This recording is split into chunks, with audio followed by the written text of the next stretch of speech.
அனைவருக்கும் வணக்கம். இந்தியாவுக்கும் இந்தியர்களுக்கும் என்னுடைய வணக்கத்தை தெரிவித்துக் கொள்கிறேன்.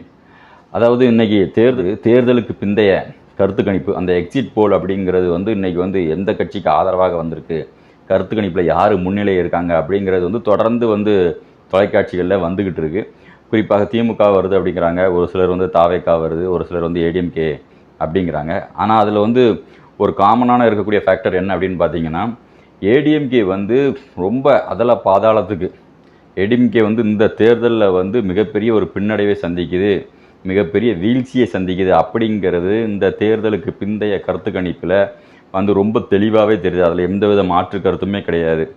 ஏடிஎம்கே ஆட்சி அமையுது அப்படின்னா அது கண்டிப்பாக ஒரு கூட்டணி ஆட்சியாக இருந்தால் மட்டும்தான் அது சாத்தியம் அப்படிங்கிற அளவுக்கு அதிமுக அன்னைக்கு மிகப்பெரிய ஒரு வீழ்ச்சியை சந்திச்சிருக்கு.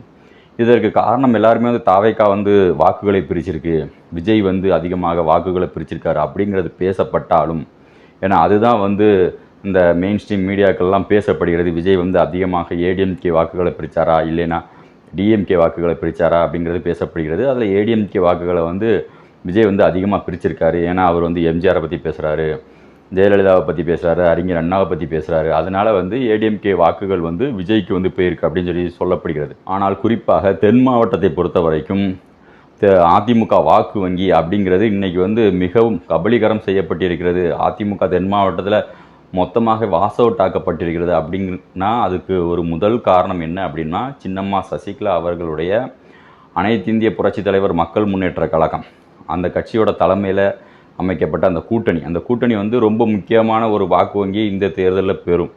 அதில் ராமதாஸ் அவர்கள் இருக்காங்க, பிஎம்டிகே நிசைகராஜா தேவர் அவர்கள் இருக்காங்க, ஃபார்வர்ட் பிளாக் இருக்காங்க, நவரச நாயகன் கார்த்திக் இருக்கார். ஸோ இப்படி தென் மாவட்டத்தை மையமாக கொண்ட அரசியலில் இருக்கக்கூடிய பல முக்கிய தலைவர்கள், முக்கிய புள்ளிகள் சின்னம்மா சசிகலா அவர்களுக்கு ஆதரவு கொடுத்துருக்காங்க. ஸோ அதன் மூலமாக சின்னம்மா சசிகலா அவர்களோட அனைத்து இந்திய புரட்சித் தலைவர் மக்கள் முன்னேற்ற கழகம் கமுதியில் ஒரு பொதுக்கூட்டத்தை போட்டு, ஒரு பிரம்மாண்டமான பொதுக்கூட்டத்தில் அவர்களோட கட்சி கொடியை அறிமுகப்படுத்தி மிக பிரம்மாண்டமாக கட்சியை துவங்கினாங்க. அதன் பிறகு அவர்கள் பெரிய பொதுக்கூட்டமோ பெரிய ஒரு மாஸ் க்ரௌடோ அவங்க காட்டலை அப்படின்னாலும், அவர்கள் சைலண்ட்டாக பல கூட்டணிகளை அமைச்சிருந்தாங்க. பல சங்கங்கள், இயக்கங்கள், லோக்கலில் இருக்கக்கூடிய அரசியல் ரொம்ப முக்கியம். இங்கே மேல்டாப்பில் ஒரு சென்ட்ரலில் ஒரு பார்ட்டி கூட்டணி அமைச்சிட்டா மட்டும் போதுமா, வாக்கு வங்கி வாங்கிடலாமா? ஆனால் லோக்கலில் சிறு சிறு அமைப்புகள் இருப்பாங்க, கட்சி வேலை பார்க்குறதுக்கு ஆள் வேணும்.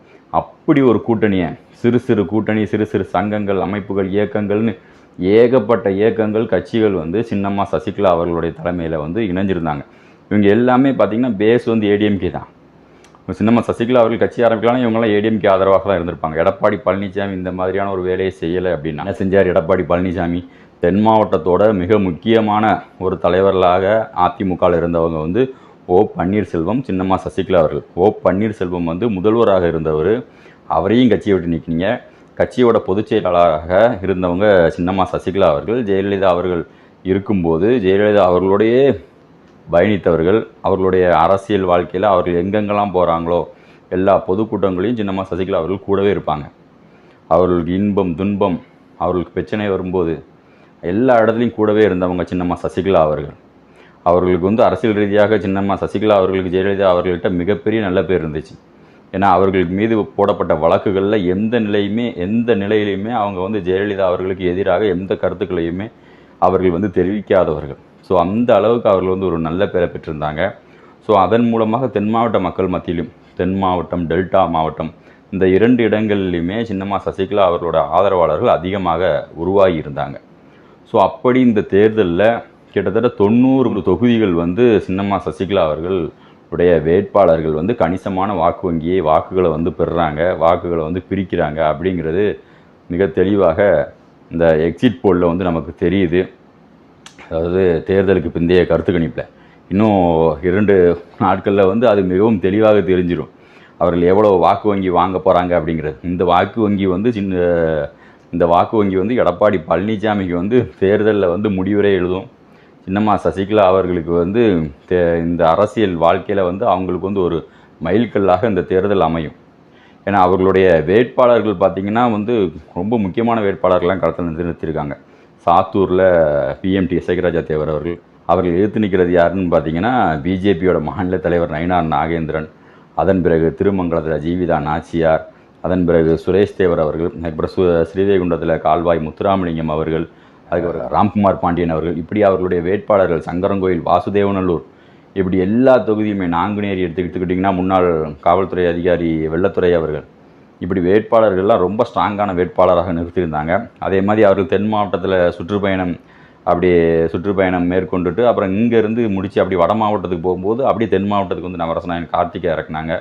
ஸோ இதனால் வந்து அவர்கள் வந்து தேர்தல் வியூகம் ரொம்ப சரியான ஒரு வியூகம். அதை பற்றி இன்றைக்கி நிறைய வந்து மெயின் ஸ்ட்ரீம் மீடியாக்களில் பேசுகிறதில்ல.